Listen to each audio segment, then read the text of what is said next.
Hitting record. All right. Welcome, welcome, welcome. My name is Andy McCabe. I am your Restoration Rebel leader. This is the Restoration Roundtable Restoration Rebel Roundtable for March 20th. Dark Crown, give it up, lift it up. I'm excited. Last week was kind of a flop. I was hoping to demonstrate some of my marketing prowess, and I demonstrated a lack of marketing prowess with what I was trying to demonstrate, but nothing on the agenda tonight, so I can't really mess anything up. That's good. That's a good thing. We're going to start this meeting, like we start every meeting, by reading the 4 commitments. And I'm going to actually read the Restoration Rebel mission, vision, and strategies, because we've come up with them. We've kind of refined them recently, so we're working through the last stages of that refinement, and I want to share it with you all. So it's going to take a little bit longer, so stick with me. Excuse me. Restoration Rebels, our mission is to take back the restoration industry that we love. Our vision is a united family of viable and vibrant restoration professionals operating in an environment of shared prosperity and self-determination. Our strategies will include empower restoration contractors to provide value without undue influence, empower the insured through education and transparency of process, use social and digital tools to create collaboration among industry segments, identify and promote to leadership those who will fight for the future and carry on the mission with integrity and consistency, develop local restoration professional networks, encourage rebel involvement in aligned associations, public accountability for those who seek undue influence and personal gain. So that's our mission, vision, and strategies. There's some wording in there I think still needs to be changed up for flow, but the rebel commitments. In order to maintain clarity of purpose, we ask that every member of the rebel community make the following commitments. Commitment number 1, I will protect the value of my services. I will not devalue the services of another professional by providing anti-competitive bids. I will never provide free services, as this would only serve to erode the value of similar services industry-wide. Commitment number 2, I will practice incredible transparency. I will explain our processes in detail to my client. I will never hide details or manipulate reports. I will never communicate with a third party without also communicating with my client. Commitment number 3, I do not believe in competition. The restoration professionals in my market are part of my community. I will be an active member of that community. It is our unbreakable unity that will create change that we strive for. There's always one person jumping in without the mute on. Hold on. Where are you? That's all right. Only had one more commitment to go here. Commitment number 4, I am willing to walk away from any project, client, or contract that is not compatible with my values and stated mission. Healthy relationships do not require us to give up money, sleep, or our humanity. Made it through. Done. And we're live on the Facebook page. Michael DuBois in the house. Mark Treader is in the house. Get in here, boys. Or you can just watch the page. All right. I'm going to shut that down and get going here. All right. I want Mr. Meehan to reintroduce himself to the group. Tell us where you're at, what you do, and stuff. Yeah. Let us know. You want me to hit the button here? There you go. Hit it. All right. Thank you. Daniel Meehan in San Francisco Bay Area, and I am Vice President of Emergency Packout Company. We have 3 locations, San Diego, LA, and here in the Bay Area. All we do is pack out, nothing but contents. Former large loss adjuster with State Farm, so I have a good idea of the claim process, able to explain that to our clients. And just here to try to better the whole restoration community. I think it's an exciting industry to be in. Perfect. Now, do you have a wall of hugs in your office in NorCal? I do have a wall of hugs. Nice. Not enough yet. Working on getting more. Raise the hands. Who has heard of the wall of hugs? Because 1, 2 people. 3, Scott, of course. Mr. Peterson's in the house. Why don't you review that for us? What is the wall of hugs? Yeah, so part of our brand is all about the customer. Customer first, not about insurance or getting paid by the insurance companies and them being a client. Not even about, if we get referred a job from other service providers and them being our client. Our client is the homeowner, and we know how much they care about the contents. A lot of homeowners don't know if they have half-inch drywall or 5/8 or what They inside don't their know what walls, drywall is. but they do know what contents they have in their home. They're for a reason. They got to choose it. They like it, and we like to take care of it for them as if it is our own. And the way we prove that to be is, getting a hug at the end of it, and they know we took care of it correctly. And a documented hug, not just oh yeah, I got the hug. No, we need a picture of the hug, and the picture of the hug goes on the wall of hugs. That's excuse me, when I saw that in your San Diego office, I was just blown away. That is something that every single one of us can take away, and you put something like that into our standard operating procedures and just bring, speaking of bringing the humanity back in, I'd love that. I love that. Thanks, Daniel. Appreciate that. Thank you. All right, go back to gallery view here. Anyone else here for the first time? No hands raised. All right, we are starting to have regional chapters. I just bought my ticket here about 20 minutes ago to go to Kansas City, Missouri, the first week of April. And we're going to open a Restoration Rebel Heartland chapter. I'm looking forward to that. And there's actually one starting up in San Diego. I'm sure, Daniel, you've heard of that one. If you haven't, I'll turn you on to it. The chapter, the local chapter coordination and movement is something that we've always had in our back of our minds, that this is where we need to grow the grassroots movement of the Restoration Rebels. If it's going to survive into the future and thrive, we've got to have regional local groups that get together more often than once a year that, like, we can facilitate. But we just weren't there yet, right? We were just trying to coordinate all these other things, and we had people just come to us and say, you know what? I want to start a chapter. What do I do?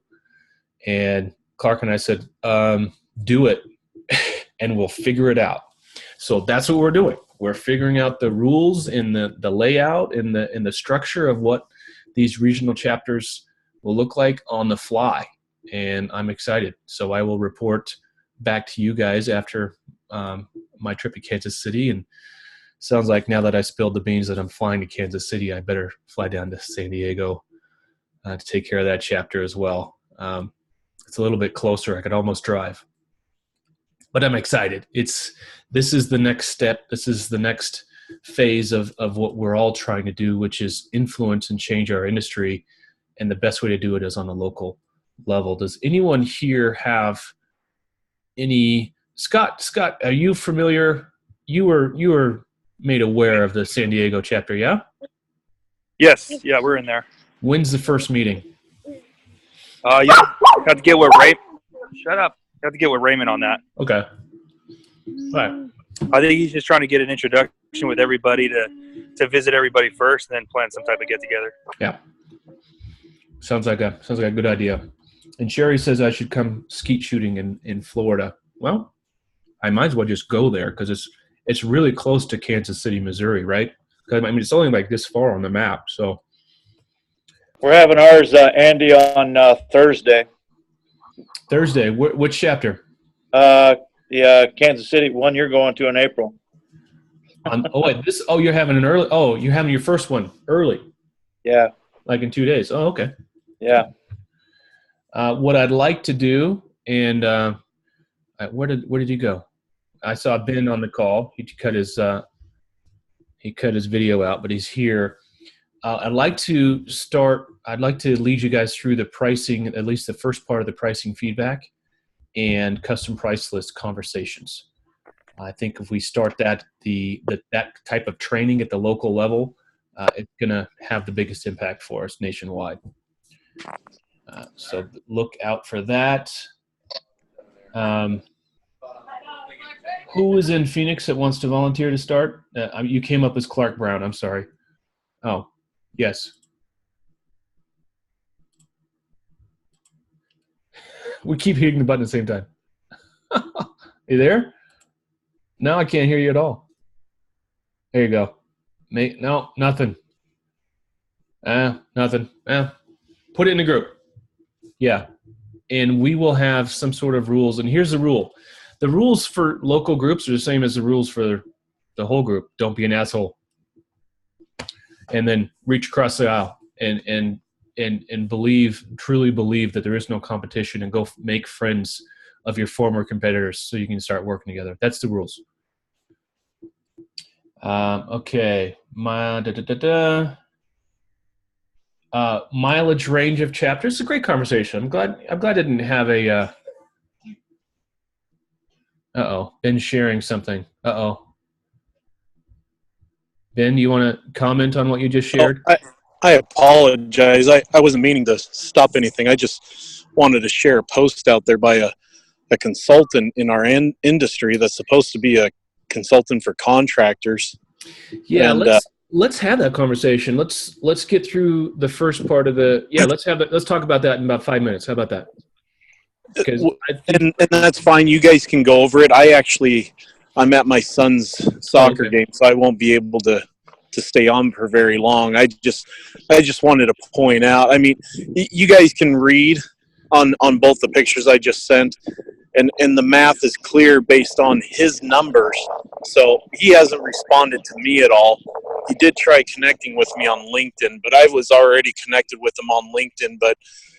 And I don't have an issue with being necessarily on TPA programs, but the way he's going about it, he's saying that's the only way to go and all that. So I decided to not stay connected with him. And so he tried to reach out again today to connect with me, but he won't respond to me on his post. So give me the bullet point of where he's off when he's talking about base labor rates. Oh, he thinks we're making a ton of money if the base wage is at $19 an hour, but in LA it's like $67 an hour for the full retail rate. I'm like, that's either ignorance or full-on dishonesty if you're trying to compare the two numbers. You have to look at the full-on burdened rate. And he said that if you want a 50%, or if you're not making a 50% margin on repairs in this industry, then you're doing something wrong. But I took his number of $19 an hour with a $9.50 labor burden. And if you look at the line item for laying vinyl, which it's actually about 60-40, 60% material and 40% labor. And I'm like, well, let's just make it easy and make it 50-50. It actually benefits him more, right? So if we do it at 50-50 and you're only making 16.67 margin from overhead and profit on the material, then that brings down your average quite a bit. If it's costing you that and your margin's only 17% basically, so you have to have an 83% margin on your labor. Now take off overhead and profit from that, the 17%. So that means you have to have, whatever it was, 66.33%, I believe, margin on just your labor. So that puts us at $80-some an hour. So a far cry from what he's saying with 50% margin on $19 an hour labor with $9.50 for the burden. So yeah, I don't think it's dishonesty. I think it is true ignorance to the underlying true cost structure and pricing methodology. Unfortunately, he's claiming to be a consultant for the contractor. I mean, how many people is he talking to about this very thing and teaching them? Like, he's like the anti-pricing feedback guy. Well, he is somebody who made millions and millions of dollars running the programs the way they used to run. And that late 90s, early 2000s, you could get on programs and just run it to death and make millions. And that's his total story. Yeah. I haven't seen any facts on that. So, yeah. So, Ben, let's Yeah, that was unfortunate. We can revisit that when I have more data in front of me. Anyways, apologize. I just wanted to share it. I didn't mean to. People that read it can get the story from it. So, but I do have to go. I am sorry. I've been trying to make it on these calls, but my sons have soccer games every Tuesday. So, Got it. all right. Take care, guys. Thanks, Ben. Take care, man. How do I unshare your screen, Ben? How do I unshare that? Oh, there we go. He did it for me. Okay. Real Klark. Will the real Klark please stand up? You want to talk about the chapters again? There you are. I thought you had a chorus thing. I thought you had your son's deal. I couldn't make it at the beginning, so I'm free now. Oh. I'm sitting in the sweetheart. garage. Thank you, sir, sweetheart. Hey, so the question right before the screen share was proximity or geographical. We are not setting up franchises, folks. No, but I think what makes sense, and I know the minute we mention this, everyone's going to want to do it, and I'm glad. I'm very, very excited because it is going to be volunteerism. But when we start putting together chapters, I really want everyone to think long and hard that this is going to be a group that's going to try to get together monthly, maybe quarterly. So your logistically, your geographical area needs to be somewhat close by. The further of a distance, if you get like the Heartland, that's actually going to be about 4 or 5 states because there's only 3 people in the whole place. But let's say California might end up having 4 chapters. Sure, and you know, the whole idea is to make relationships with, you know, those in your community. And if they're too far away, then my light went out. If they're too far away, then they're not very much of a neighbor. They're a state or 2 away. So we do want this to be local, and local means something different for LA than it does for Kansas City. But it's got to make sense. So, and also a lot of people in other places want to have chapters. So if we make them too big, it limits, but we don't want to have 100 chapters either. So it's really a delicate balance of things, right? It is. Well, on the other side of it, if you can get 20 people in a room every 30 days and it's quality conversations, then, you know, and if that's, let's say that's Portland, Oregon, but I can get 10 people in a room on a monthly basis and they're high quality people in Bend, Oregon, we're going to have 2 chapters in the same state. Sure. But the nothing wrong with that. whole intent is talking points and staying on task or on target. You know, stay on target.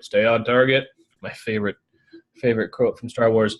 So we need to have consistency and high quality communications through all the groups that will eventually be set up. So that's going to be the determining factor of how many groups we have, not population or range or anything like that. Go ahead, Scott. So I know that I think it's a good thing that we're getting aside groups set up, and I know that I've seen like some Facebook groups going for them. So it'd just be good if we can kind of get the members to use those side groups just for like meetings and locations, and make sure that everybody's still coming to this main group to post everything, so we can kind of all be included in those communications and stuff. Yeah, I agree. The more hands make easy work, or however that goes. So if you start bringing up subjects in your side groups, and you get 15 or 20 or 100 eyes on it, you're not going to get the high quality feedback that you're going to get posting stuff in a regular group. There's just no 2 ways. So yeah, anyone else have any questions or concerns about that? Go ahead. Maybe take your earbuds out. I don't know. We can't hear anything. There we go. Now? There we go. All right. Sorry. But remember, Andy, I mentioned a couple weeks ago or whatnot about maybe having a way to make certified firms, like a certified, go-to restoration as a certified Rebel firm. A qualification process, yes. Yeah, so maybe that might be an avenue to consider. I don't know. But. Yeah, and that's something we're going to talk with Jeremy Heidinger about when we're in Hedinger. Hedinger, Yeah. because he's also wants to start something else on the large loss side of life that we don't have any interest in being a part of, but it's still going to involve some sort of rebels. So there is going to need to be some sort of qualification process of, so you say you were a rebel, let's go with that. So, okay, what does that mean? And how do you verify that? You say, oh man, I did $5 million last year. I got 10 trucks. And in reality, you're just a one-man carpet sucker hoping to do 750K this year. So I agree wholeheartedly. There has to be some sort of qualification process, and we are going to set the groundwork for that. Anything else? Oh, I don't know what happened. I didn't mute you. I swear.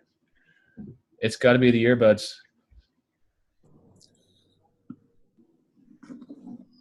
There you go. Maybe not. Is it you got a follow up on that? I can hear you. I can totally hear you writing. I'll be back. Oh. All right. Excuse me. All right, Mr. Brown, you got last words on that subject before we move on? No, I just think everyone to keep in mind when we start putting together rebel chapters, and back to the qualification, who do you want to be associated with? Who do you want? You're going to be in closer proximity to people. Mm-hmm. And you're going to be in closer proximity with people. So the question, and that needs to be the barometer and the lit. Did I freeze up? Yeah, you did a little bit. But so who do you want to yoke up with? Yeah. Who do you want to sit with monthly? I mean, right. Not everyone's going to like each other, but are they good business people? Are they yes. Of the spirit of the rebel group? And we're going to, and you know what? It's going to work itself out. And yep. the ones that don't want to waste their time won't be there. And the spies or whatever, there's going to be people saying, sure. Oh, great. This is going to be a chance to show up. It's all going to work itself out. This is not top secret stuff. This is just people getting together. So, but I'm extremely, yes or no? I'm extremely, yes, always yes. I'm extremely excited about it. I think things like collaboration on equipment sharing. Your neighbor across town has a warehouse full of equipment, and he barely does a drying anymore. He's maybe more into pack outs or fires. Mm-hmm. And guess what? You can pick up some equipment from him and rent and pay when paid instead of having to pay that cash flow this week. Not just that, but I mean, let's think outside the box a little bit. It's not not necessarily just about equipment. You got a good PM that you don't want to let go, but you don't have enough work for him this month. Can you go write sheets for somebody else in the next county? There's no rules against that. Clark, you probably don't like that, but I do. I can write for anybody else. I'm a little unique that way. Yeah, go ahead. Hey, real quick, kind of off topic, but I wanted to mention a neat experience I had the other night. We had a late night, midnight flood at a bank here in town, and it was 9:30, 10 o'clock at night. We needed a trailer-mounted generator and whatnot. So I called the local Sun Belt. Something was wrong with the account, blah, blah, blah. We couldn't get it from them. But the guy who answered the call was a rebel. And he got me in contact with another rebel, and we got that generator that night. So the rebel cause and the rebel unity and the rebel supporting each other, strong and going on. So that's what it's about. That's why we're here. That's why we started. That's why we're here. That's why we will survive long into the next couple decades. And I keep thinking about, imagine what was the first meeting of the ASCR like? Really, 1955, right? When was the ASCR? Not you. Not me. I was negative 20 Not years. Not me. But it was some dudes sitting around. They were probably smoking cigarettes and cigars back in 1955. But they just got together because it was the right thing to do. And I guarantee you they didn't have a role. They didn't have an itinerary. They didn't have guidelines and rules of engagement. They just got together because it was the right thing to do. Yes, we will be organized. We will be more organized. We're more organized now than we were last year, and next year is going to be a whole lot better. But I can already hear the naysayers out there. I'm sure LinkedIn tomorrow, once they hear, oh, regional chapters, well, they're just a bunch of rabble-rousers. Well, yes, we are. Yeah, we are. and that's how everyone starts.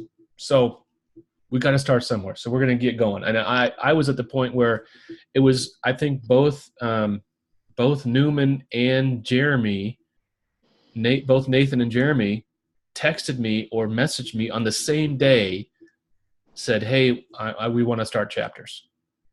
And so at that point, I'm like, yes. Who is Richard Bronson says, when you're faced with something that you're not sure you can do it, just say yes and then figure out how to do it later. So don't turn down opportunities just because you're not sure how you're going to pull it off. Just do it. Just get her done. All right. Joe, do you have anything to add to that conversation? He turned off he must be doing something. Oh, he does have clothes on still. All right, that's good. It's all good. Yeah, I mean, the regional chapters are they're important. They're extremely important for all the reasons you guys have already mentioned. But there's so many more. At the end of the day, if 7 or 8 guys, 10 guys, 20 guys in a local market of some fashion can have a semblance of expectations of how we work, what we do, similar mindset, that's 10 times more powerful than anything we're talking about in Facebook day to day. Yep. Period.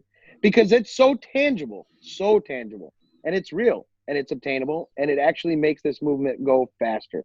Yep. I'm all for it. I can't wait to travel around and see a bunch of them. And I'm excited to see all the people that are like just pouring their efforts and want to start these in their areas. Yep. Like it's not just 5 people running the show. I mean, this is a true movement where everybody's participating. That's the fun part. Absolutely. So I'm all for it. Absolutely. 100%. Speaking of all that, we have merchandise we're selling now. I had no idea we were going to be selling merchandise. But that turns out it will be I missed that note. What was that note?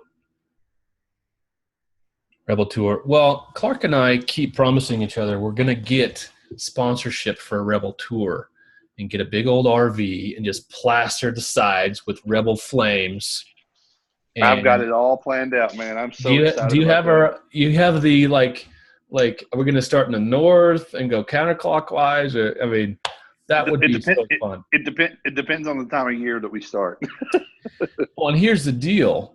We've both promised people on 2 other continents that we were going to go see them this year. So we've got a commitment to make in the UK and Australia while we're at it. So maybe we go East Coast, we hop over the pond, come back, and then we do the southern United States on the way back to the West Coast. I don't know. Well, that would be so fun. Hey, Andy, Lindsay just posted something, and I'm glad she posted it. This is something I've thought about before. Discovery Channel or some kind of major network, because and I will back up to 2009. I was on a very, very big, large project, and one of my superintendents that was working for me had been a project manager superintendent for the guys. Anybody remember that home flip show? The guys were in San Antonio, the 2 brothers. Anyway, it was like on AETV or something like that. Or anyway, a major network picked it up.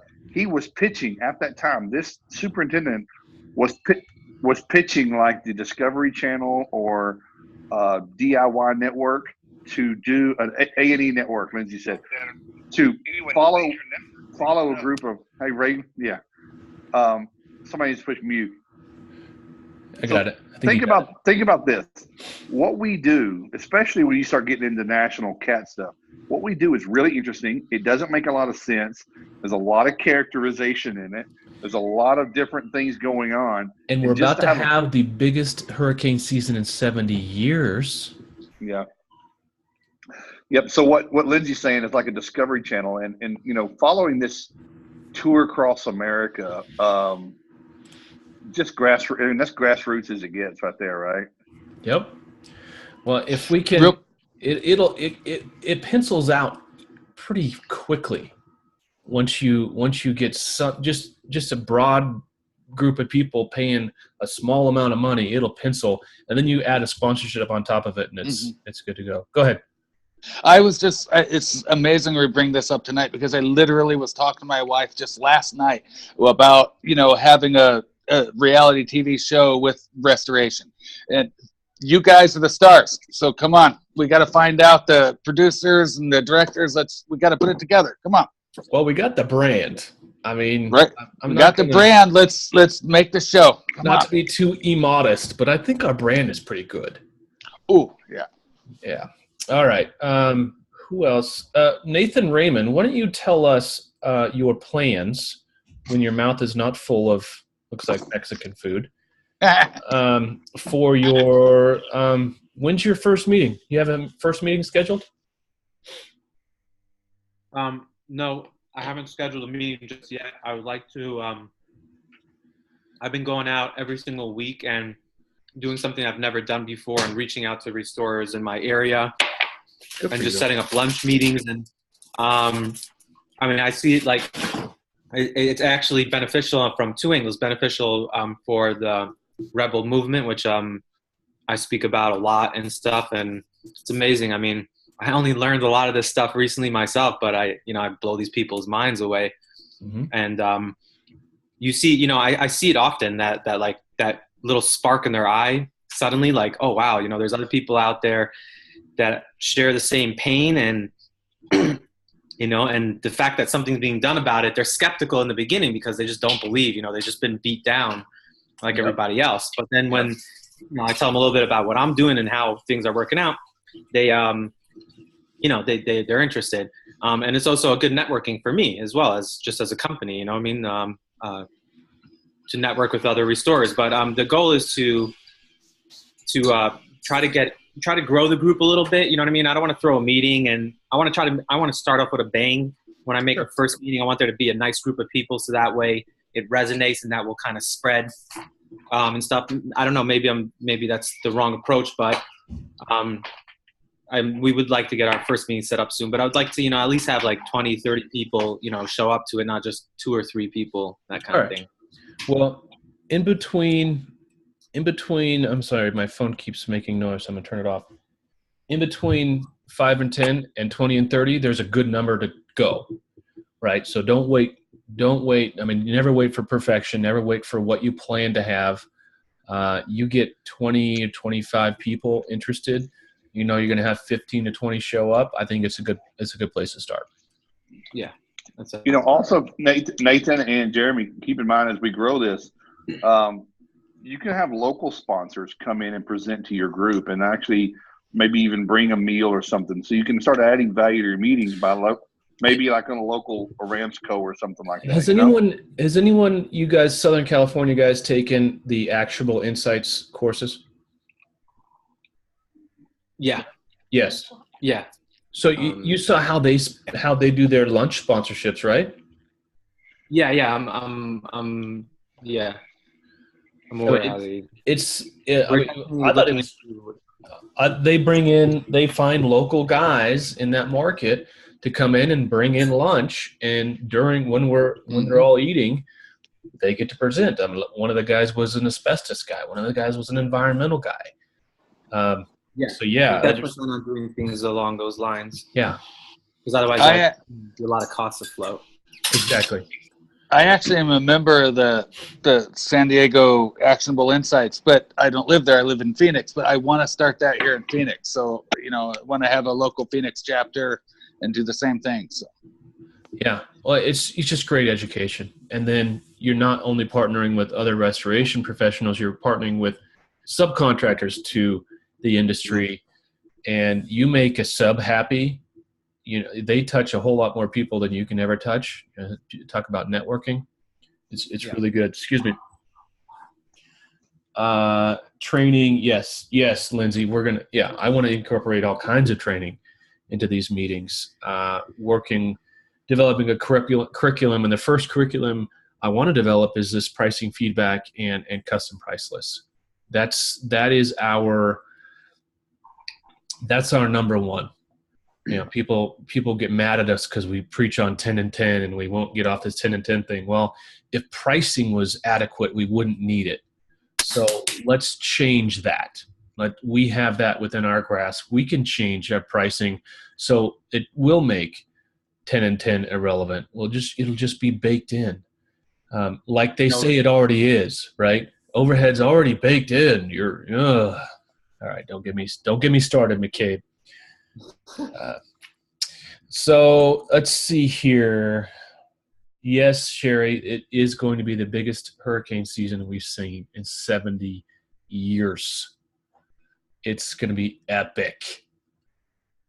And yeah, there's going to be a lot of wailing and crying, but we are going to be positioned so well to take advantage of that. We chose the right industry, plain and simple. We chose the industry that will never go away. They will always need more of us. We just need to control our own destiny. That's why the timing of this group and everyone coming in, the timing is incredible how these things work. I love it. Okay, Travis, what'd you say? Oh, yeah?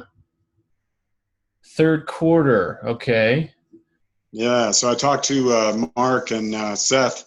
We had to do a conference call, and they got me accepted to set up the Actionable Insights chapter in Denver. And Ramsco is going to be my corporate partner. And then so I'll have that set up by the third quarter. So I'm super, super pumped about it, man.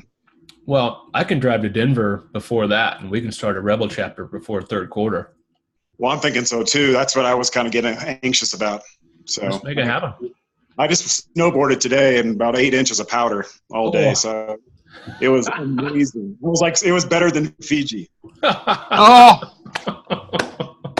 I love it. I love it. Make a trip. Yeah, that's well, it's been hit or miss this year with snow. It's been hit or miss. Bob and Christine, you guys have anything to add to the regional chapter conversation? Any thoughts on what you'd like to see come out of this? Well, I think it needs to be regional because obviously every region is building materials of houses, climate, drying houses, all that. It's different across the country. They're all unique, yeah. Yeah. So, and then I think it's easier to get together if you have a local chapter. So I don't know if you do it by state, depends on how many you have. Something that needs to be looked at, I guess. Well, if you do it, we can combine. And I know I'm right up against the line here, so I'm gonna talk very carefully.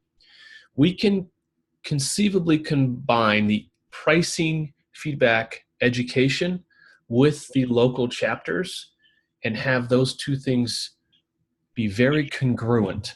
I think that's as far as I can say without being in the danger zone. But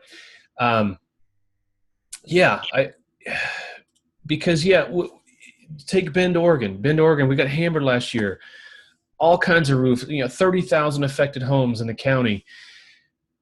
Our pricing for roofing materials and roofing labor has spiked this year.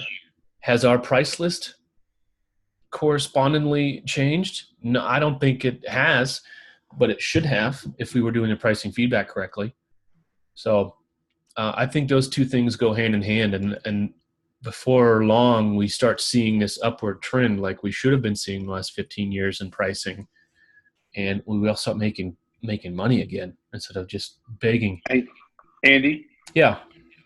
Pricing feedback. I stepped away for a minute. There's no antitrust danger there, right? I mean, we're pretty clear on that. Well, I'm not going to tell people what they should charge, and I'm not going to tell them what I'm charging. Right. So there's that. Yeah. It's more about showing, and I haven't been there, of course, but it's more showing about the mechanism and how to maneuver that in your own market, in your own way, right? How to do your own personal pricing, custom price list. Yes. Very cool. Thank you. Yes. I mean, I'm not a lawyer, and I'm not trying to pretend like I'm one, but that's my understanding of it. So as long as we just don't go deep down that rabbit hole. All right. 6:13, and I am almost out of things to say. Category 5 almost hit my house in Florida. Not excited. When was that? When was that, Sherry?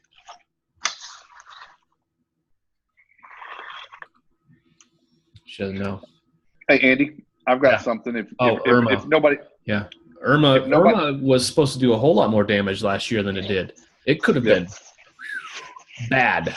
But as it was, I was at the world's or the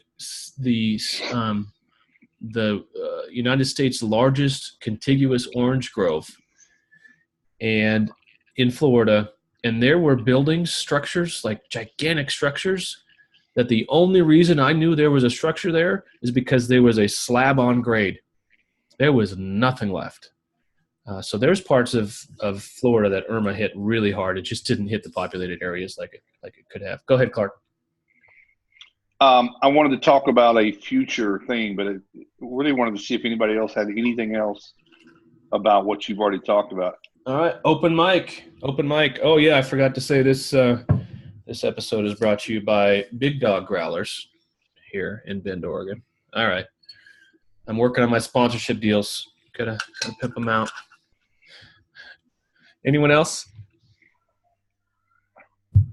All right, go ahead, Clark. And my memory is slipping. Did I mention last week anything about the cybersecurity? I think that maybe I've already talked about that. Insurance, right? Cybersecurity insurance. Yeah, so I'll touch on in it the again. group. Yes, I'm not sure about. I had to leave the call earlier last week. Okay, well, so this all comes from we had someone in this group that can't be named right now. Yeah, I did mention this, that cybersecurity is something that we're not talking about, and it's obviously not a pain point until you go through it. And we are prime candidates as small contractors. Yep.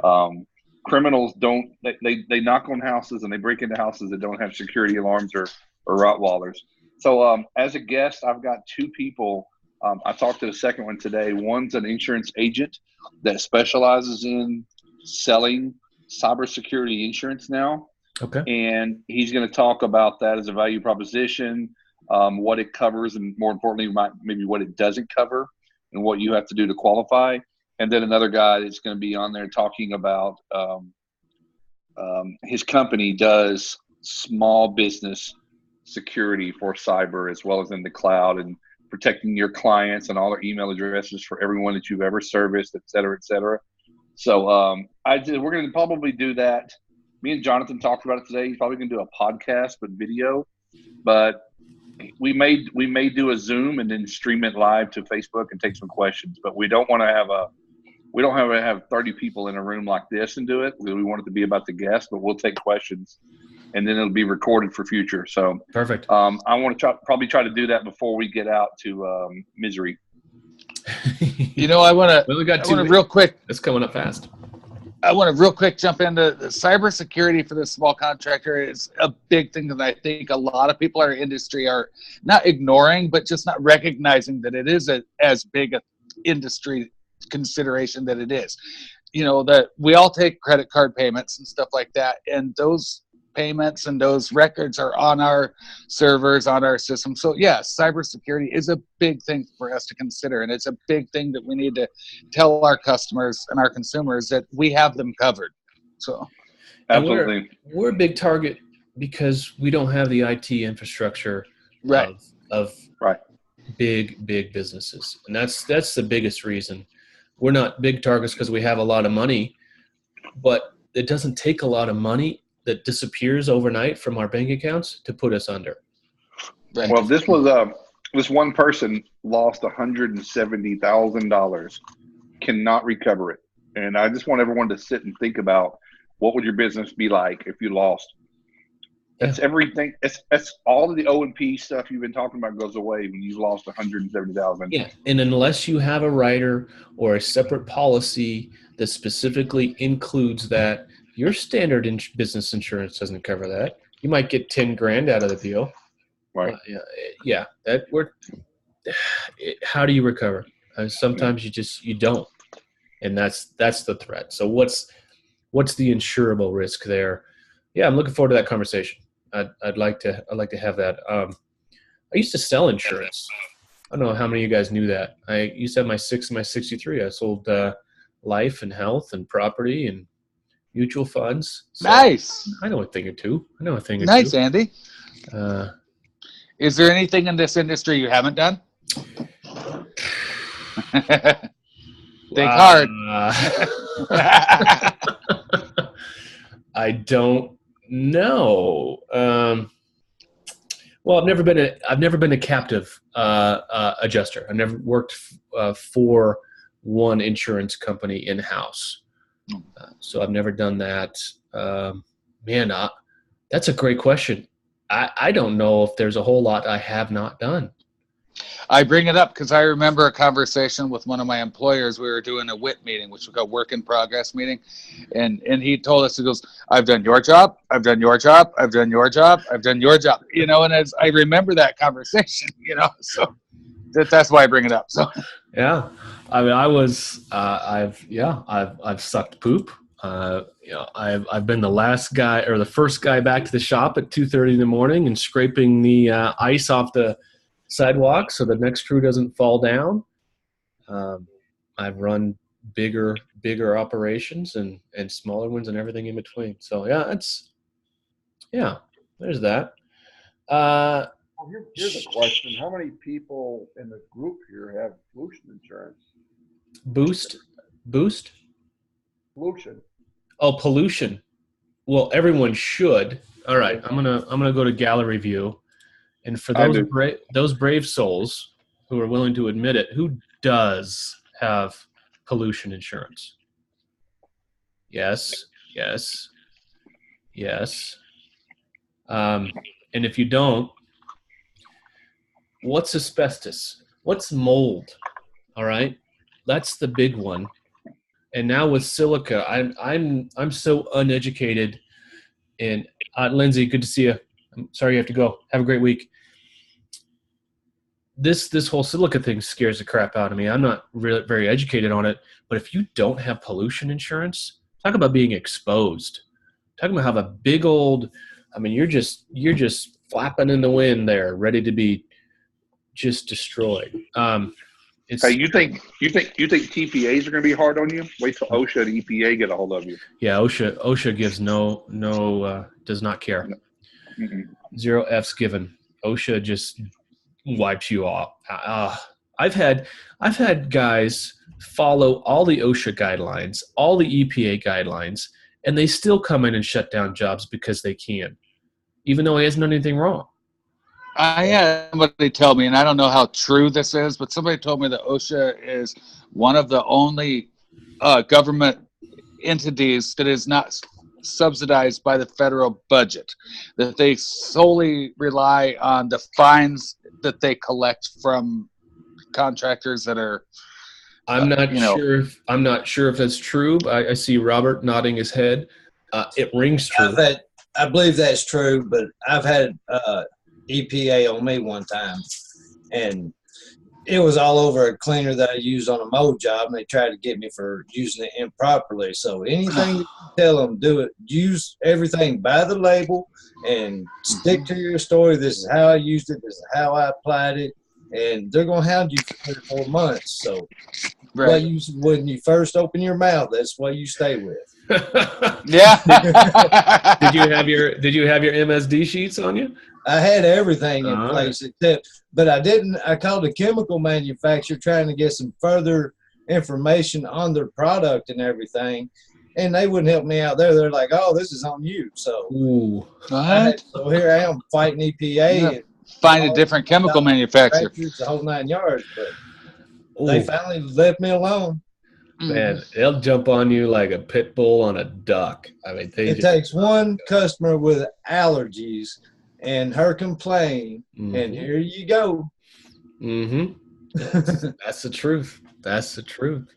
Hey, Robert, remember where you were out of? Kentucky. All right. Bowling Green. All right. Well, sounds Bowling like Green. we're gonna have to have a Bowling Green chapter here pretty quick. That's not too far from Missouri. It's like this far on the map. I could make the drive. Yeah.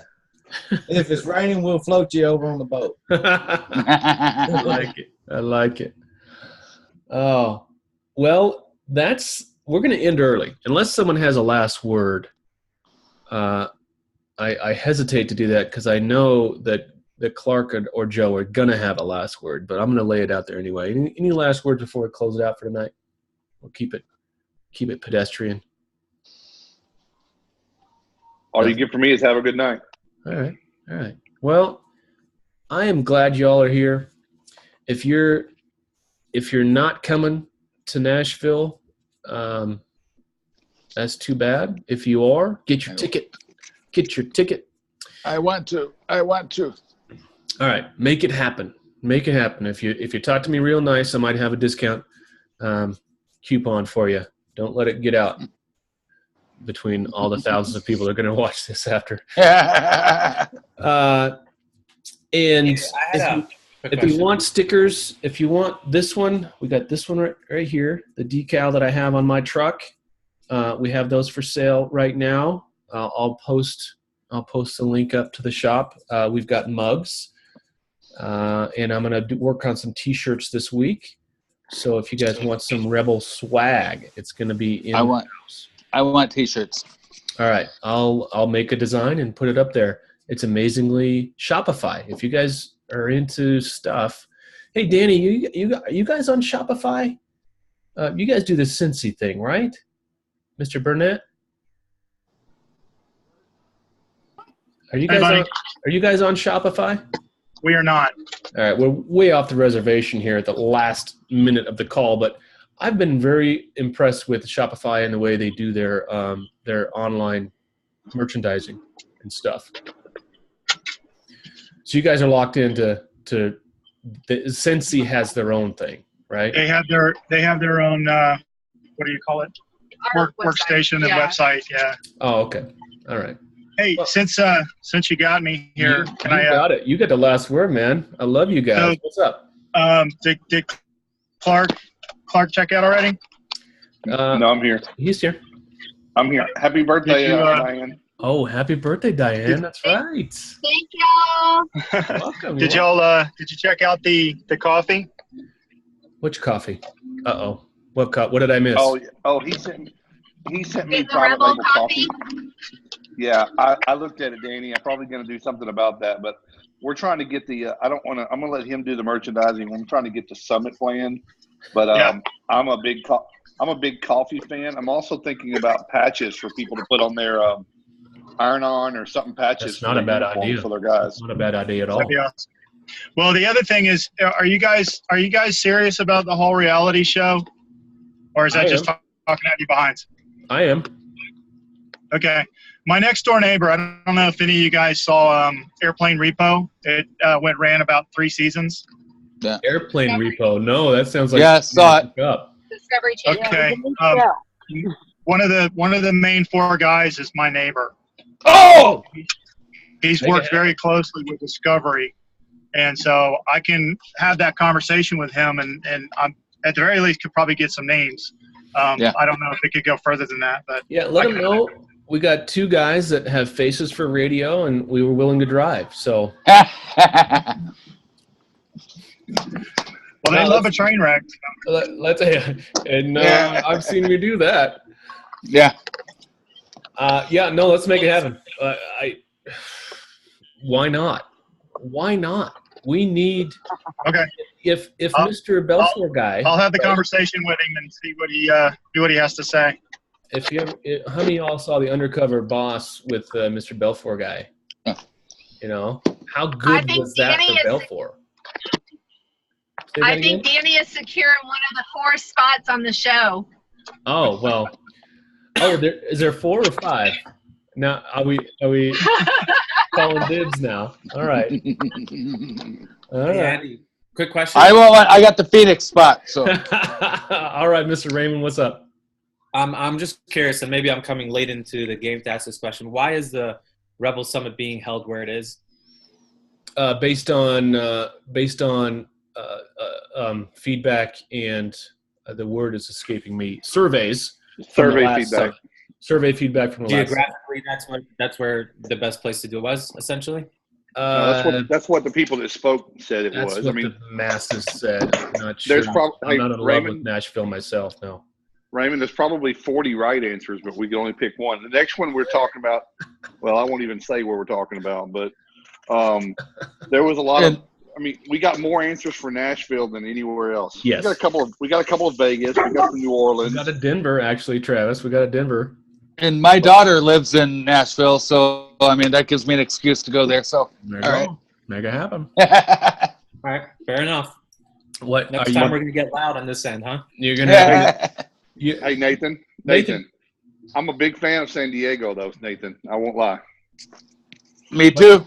You got to realize what it takes to get folks on the East Coast to come all the way over to the left coast. It's not as easy as it looks. It's tough. Yeah. This is done in like Park. We've already done the West Coast. Yes, we've already done the West Coast. Bend sort of qualifies as the West Coast. So, all right, yeah. Next one. Hey, you know what? Who knows? We got to go to Melbourne and wherever Mr. McCool is. He's not in England. Where is he? Yeah, Scotland. He's England. What city? England. Maybe Liverpool or Bristol. I saw it one day. Yeah.